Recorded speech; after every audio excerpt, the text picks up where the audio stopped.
font တွေကို color တွေ size တွေပြောင်းနိုင်ခြင်းဆိုတဲ့ဟိုနော်သင်ခန်းစာခေါင်းစဉ်နဲ့အနီးကျွန်တော် font တွေကို color တွေပြောင်းမယ်font တွေ size တွေပြောင်းမယ်နောက်တော့ဒီ font setting ထဲမှာပါတယ် setting လေးအကြောင်းကိုကျွန်တော်ပြပြပေးမယ်ဖြစ်ပါတယ်ခင်ဗျာအခုဆိုကျွန်တော် VN ထည့်ရောက်သွားရင်ကျွန်တော် new project ကိုနှိပ်လိုက်ပါနှိပ်ပြီးတော့ကျွန်တော်တို့ကfont တွေ font စာသားရေးဖို့အတွက်ကိုကျွန်တော်တို့ကဟိုကိုကြိုက်တဲ့ video သို့မဟုတ်ဓာတ်ပုံတစ်ခုခုပေါ့နော်ကျွန်တော်ကဓာတ်ပုံလေးယူရထည့်ထားပေးပါတယ် next ကိုနှိပ်လိုက်ပါ okay next ကိုရောက်သွားဒီဓာတ်ပုံလေးကသို့မဟုတ်ဒီ video လေးကဒီ timeline နဲ့ကိုရောက်သွားပြီဆိုရင်ကျွန်တော်တို့ကပထမဆုံးကျွန်တော်က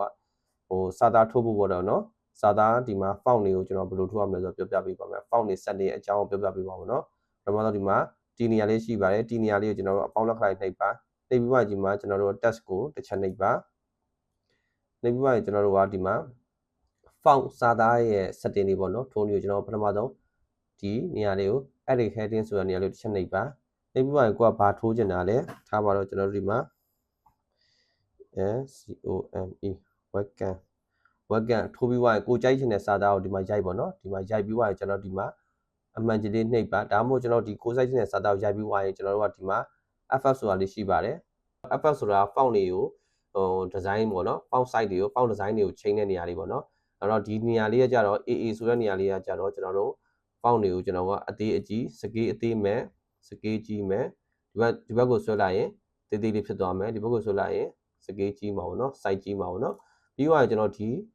color ဇုံအလုံးလေးကြီးကြတော့ကျွန်တော်တို့ကချက်နှိပ်လိုက်ပါအမှဒီကောင် font ရဲ့ color ဖြစ်ပါတယ်ဒါဆိုရင်ကျွန်တော်တို့ကဒီပြထားတဲ့ခါဆိုကျွန်တော်ဘာမှ color ဘာမှ original ပေါ့နော်အဖြူပဲရမယ်နော်ပြီးတော့ဒီမှာအနက်နဲ့အဖြူလေးတို့ဘေးနာ stock ခွတ်ထားတဲ့အကြောင်းလေးတော့ဒီမှာအဖြူနဲ့နက်ဆိုဒီမှာဟို stock ကကြတော့အဖြူခွတ်ထားတဲ့အကြောင်းပေါ့နော်ဒါတစ်ချက်နှိပ်ဟိုကိုကြိုက်တဲ့ဟာလေးပြောင်းလို့ရပါတယ်ဟုတ်ကဲ့ပြီးမှယူလိုက်ပြီးတော့ပြောင်းလို့လည်းရပါဒီမှာနော်ဘေးနာဘာရှိတယ်ဒီမှာ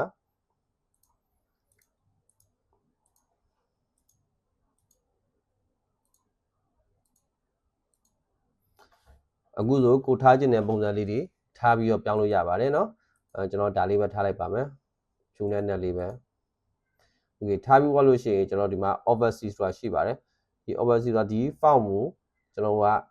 ဟို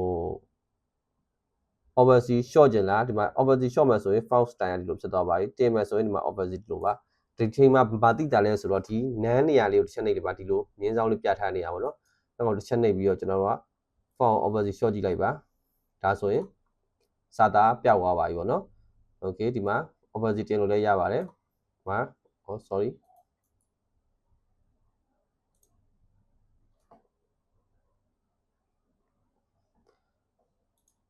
sorryဒီမှာနော် oversee ပြန်တင်မယ်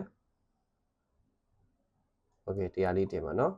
ပြီးသွားရင်ကျွန်တော်ဒီမှာ A ဒီနေရာလေးရှိပါတစ်ချက်နှိပ်ပါဒီကောင်ကြတော့ကျွန်တော်တို့က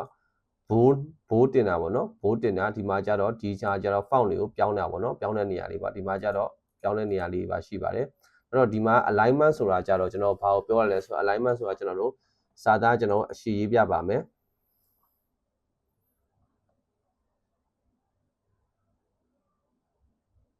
အဲ့ဒါစာသားအရှိနေပြီးတော့ကျွန်တော်ကဒီ my နေရာလေးကနေကျွန်တော်အောက်ကို space bar တစ်ချက်နှိပ်လိုက်ပါအဲ့ဆိုကျွန်တော်ဒီမှာကျွန်တော် alignment နေရာကိုပြန်သွားလိုက်ပါနော်အဲ့ဆိုရင်ကျွန်တော်ဒီမှာဒီလိုဖြစ်တဲ့နေရာအချိန်မှာကျွန်တော်တို့ကဒီစာသားရှေ့ဝါကျွန်တော်ကဒီဘက်ကို alignment နေရာမှာဒီဘယ်ဘက်ကိုနှိပ်ကြည့်လိုက်ပါအဲ့ဆိုကျွန်တော်ကစာသားရဲ့အလုံးကဘယ်ဘက်ချောင်းကိုကတ်လိုက်တာပေါ့နော်ပြီးတော့အလင်းမှာပြန်ထားကြည့်ပါဒါဆိုရင်စာသားရဲ့အကုန်လုံးအလင်းမှာသူ့နေရာနဲ့သူစုပေးထားပါတော့အဲ့တော့ညာဘက်ကိုကတ်လိုက်လို့ရှိရင်အကုန်လုံးကညာဘက်ကိုကတ်သွားပါတော့အဲ့ဒါပြီးသွားရင်ကျွန်တော်တို့ဒီမှာ case ဆိုတာရှိပါတယ် case မှာ A နဲ့ G နဲ့ဆိုလို့ရှိရင်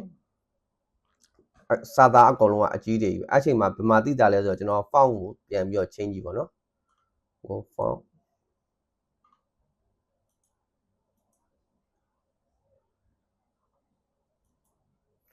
okay ဒီကောင်ကိုကျွန်တော် change ကြည့်မယ်နော်ဒီနေရာဒီမှာ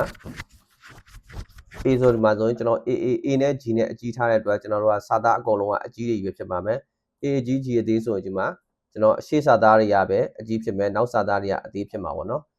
ဒီမှာကျတော့ A အသေး G အသေးဆိုတာအလုံးစာသားတွေအကုန်လုံးအသေးတွေဖြစ်မှာပါအဲ့ပြီးသွားရင်ကျွန်တော်ဒီဘက်မှာတစ်ချက်နှိပ်ပါဒါဆိုရင်ကျွန်တော် letter တွေကို space ဆိုတာ letter space ဆိုတာဒီဘေးတွေပေါ့နော်ဘေးဘက်ကိုဘေးပင်ညာကို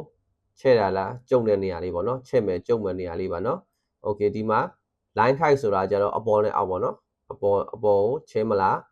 ကျုံမလားပေါ့နော်ဒါကကိုယ့်ဘက်ကိုစင်ပယ်လို့ညှိပြီးတော့သုံးပြလို့ရပါတယ်โอเคပြီးသွားရင်ကျွန်တော်တို့ကအမှန်ဒီ T ပေါ့နော် T ရှိသေးတယ် T နေရာလေးကိုတစ်ချက်နှိပ်ပါနှိပ်ပြီးတော့ဒါကတော့ကျွန်တော်တို့ T 4000ကွက်နေရာလေးကကြောက်ကျွန်တော်ဟိုးအရင် tutorial လေးမှာကျွန်တော်သုံးထားတဲ့ကိုသုံးထားတဲ့ history effect အဟောင်းလေးတွေပေါ့နော်ပြန်သုံးကြည့်ရင်ဒီမှာရှာပြီးတော့ T 4000ကွက်လို့နှိပ်ပြီးသုံးလို့ရပါတယ်โอเคကိုကဒီလောက်ပဲသုံးမှဆိုတော့ကျွန်တော်ကအရောင်လေးပြတ်ပြလိုက်မယ်နော်โอเคပြီးသွားရင်ဆိုကျွန်တော်တို့ကအမှန်ကြီးလေးနှိပ်လိုက်ပါဒါဆိုရင်ကျွန်တော်တို့က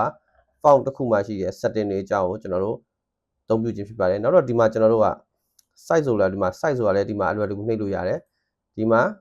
ဒီကောင်ကိုထောက်ပြီးတော့သူ့ကိုထောက်ပြီးတော့ edit မှာအသုံးပြုတယ်ဒီ setting တွေပါပါတယ်ဒီဗီဒီယိုလေးကတော့ကျွန်တော်ဒီ font တွေရဲ့ setting တွေအကြောင်းကိုကျွန်တော်ပြပြခြင်းဖြစ်ပါတယ်ခင်ဗျာ